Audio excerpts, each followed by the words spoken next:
Hola, hola, ¿cómo están? Hoy vamos a hablar un poco sobre la formación de las reservas energéticas en un proceso que recibe el nombre de lipogénesis.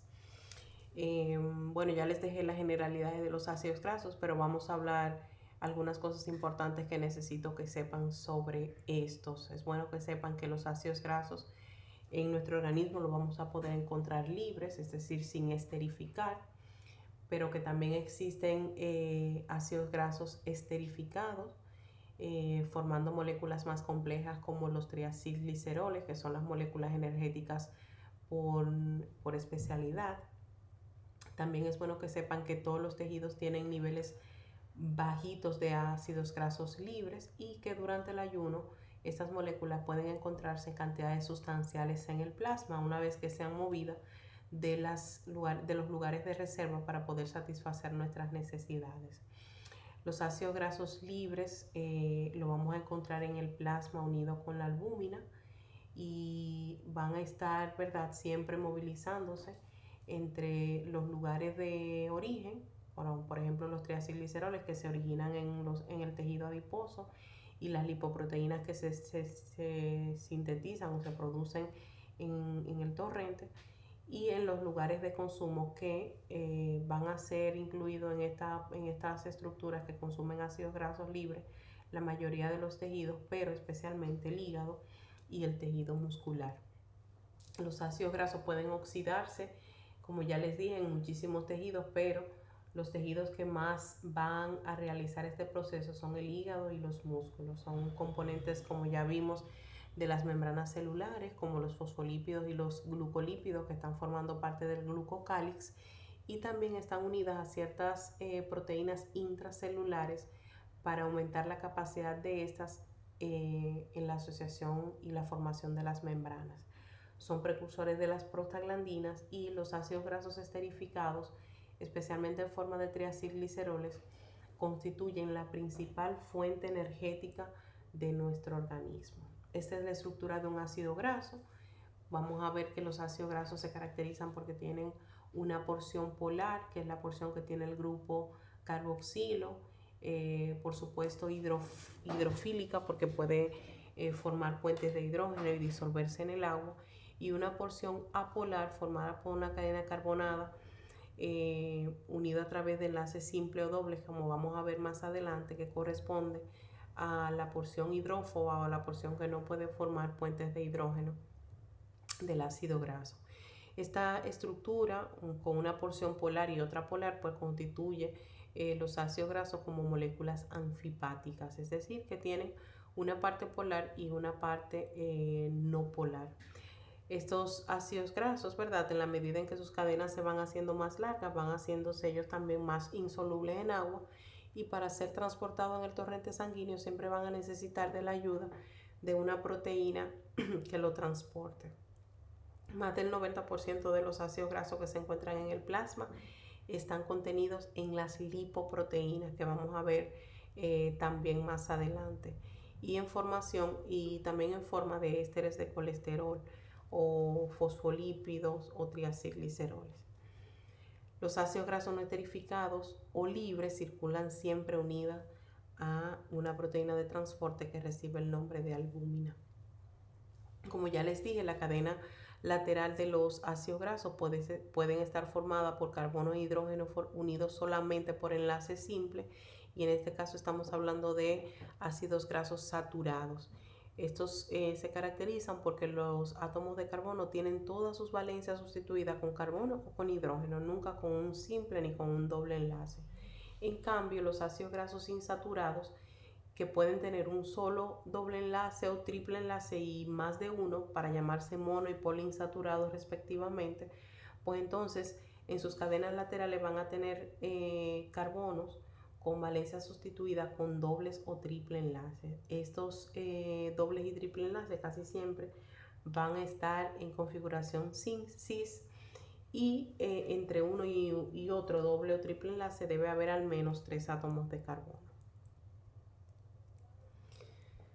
Los ácidos grasos pueden clasificarse también según la longitud de sus cadenas. Aquí vamos a encontrar ácidos grasos de cadenas cortas que tienen en su estructura entre 2 y 4 átomos de carbono, los ácidos grasos de cadena intermedia que tienen entre 6 y 10 átomos de carbono y los ácidos grasos de cadenas largas que tienen más de 12 átomos de carbono.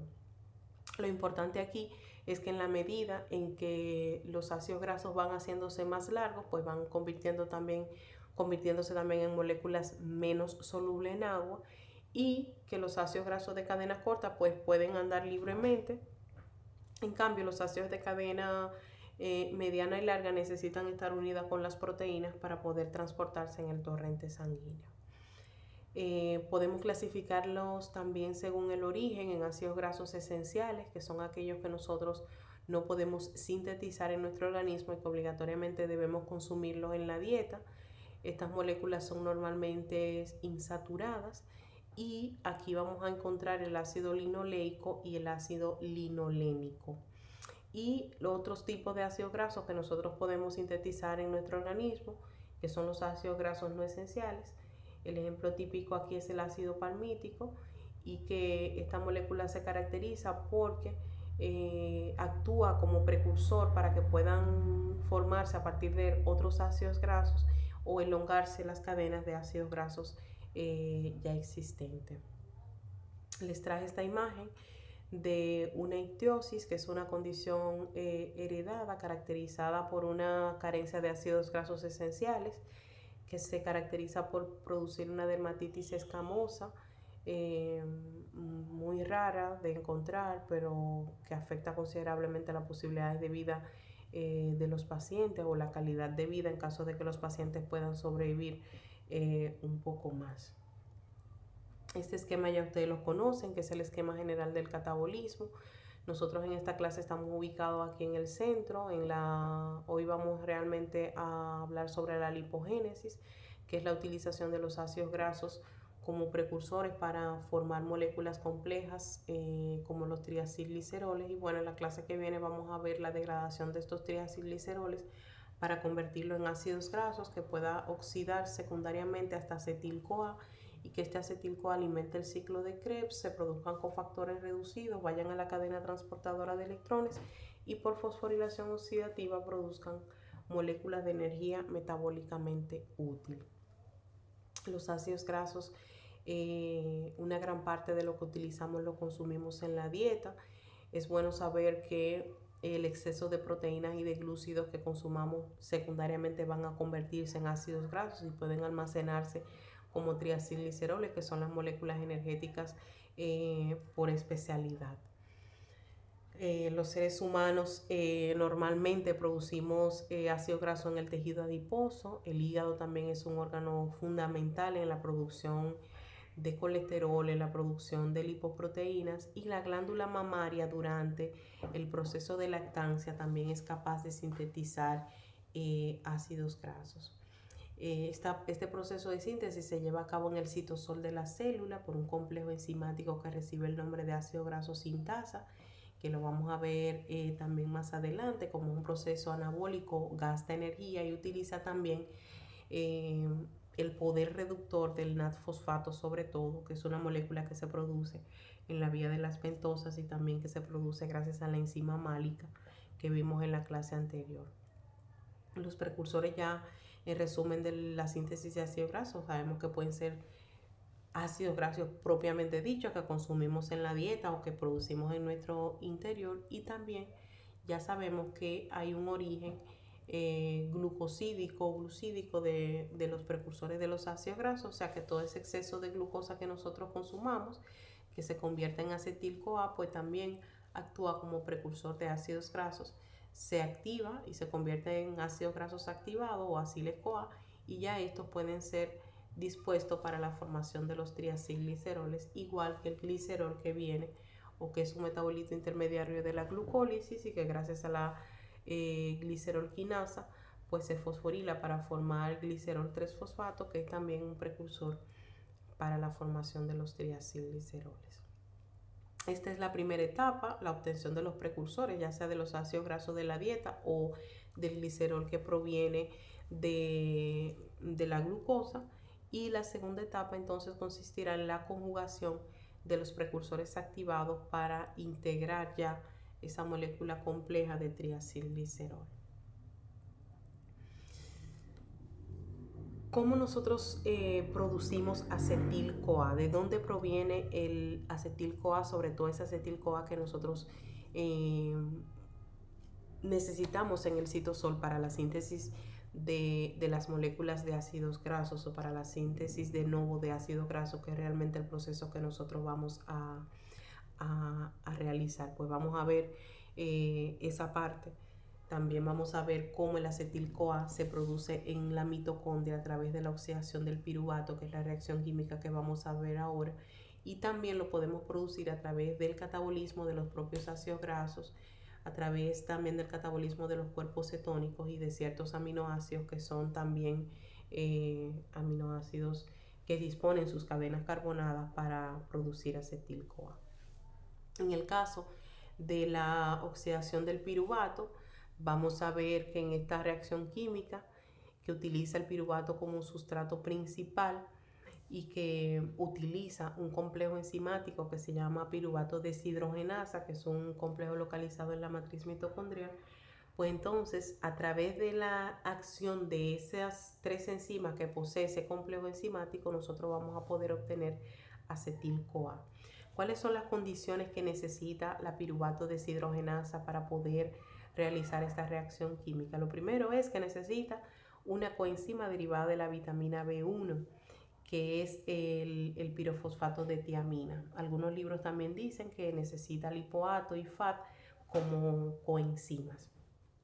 Esta enzima también necesita el NAD oxidado como coenzima que va a aceptar los iones de hidrógeno para convertirse en NAD reducido. Y entonces necesita también para producir la molécula de acetil-CoA una coenzima A. Por tanto, hemos dicho que la piruvato deshidrogenasa necesita coenzima A, necesita NAD reducido, necesita pirofosfato de tiamina, lipoato y FAT para dar como resultado, a través de la acción de esas tres enzimas que posee la enzima 1, la enzima 2 y la enzima 3, para dar como resultado NAD reducido y también acetil-CoA más una molécula de dióxido de carbono que se libera gracias a la ruptura del enlace con el ácido, con el grupo funcional de los ácidos carboxílicos que tenía el piruvato. Entonces, una vez que ya yo tenga mi acetil-CoA producido, pues entonces ahora necesito realizar otro proceso para poder llevarlo hasta el citosol, que es donde realmente yo lo necesito para la síntesis de los ácidos grasos. ¿Qué pasa? Que la membrana interna de la mitocondria no va a permitir que ninguna molécula que tenga la coenzima agregada pase libremente por ella. Entonces, la célula va a necesitar utilizar un mecanismo que se llama lanzadera de citrato para poder llevar ese acetil-CoA que hemos producido en la matriz mitocondrial gracias a la acción de la enzima que vimos anteriormente, que es la piruvato deshidrogenasa, y entonces que ese acetil-CoA pueda pasar hacia el citosol, donde me va a estar esperando el ácido graso sintasa para poder comenzar la síntesis de los ácidos grasos. Entonces nos vamos aquí al acetil-CoA que producimos, nos vamos a ver cómo vamos a encontrar una molécula de oxalacetato que está en la matriz mitocondrial, que ya esta molécula nosotros lo conocemos, incluso conocemos esta reacción química, que es la primera reacción química del ciclo de Krebs, que es una reacción catalizada por la citrato sintasa, que cataliza la condensación del oxalacetato con el acetil-CoA para producir citrato. ¿Qué pasa con el citrato? Que el citrato posee un transportador específico para él en la membrana interna de la mitocondria. El citrato pasa libremente la membrana interna. La membrana externa sabemos que es muy permeable a la mayoría de las moléculas y llega al citosol de la célula el citrato. Pero una vez que el citrato llega al citosol, lo está esperando una enzima que se llama ATP citrato liasa, que lo que va a hacer es romper esa unión entre el acetil-CoA y el oxalacetato nuevamente utilizando una molécula de ATP. Entonces, una vez que la citrato liasa actúa sobre el citrato, me da como resultado acetil-CoA y oxalacetato. Este acetil-CoA queda ya listo para que la síntesis de ácido graso comience gracias a la acción del ácido graso sintasa, y el oxalacetato pues seguirá otro destino,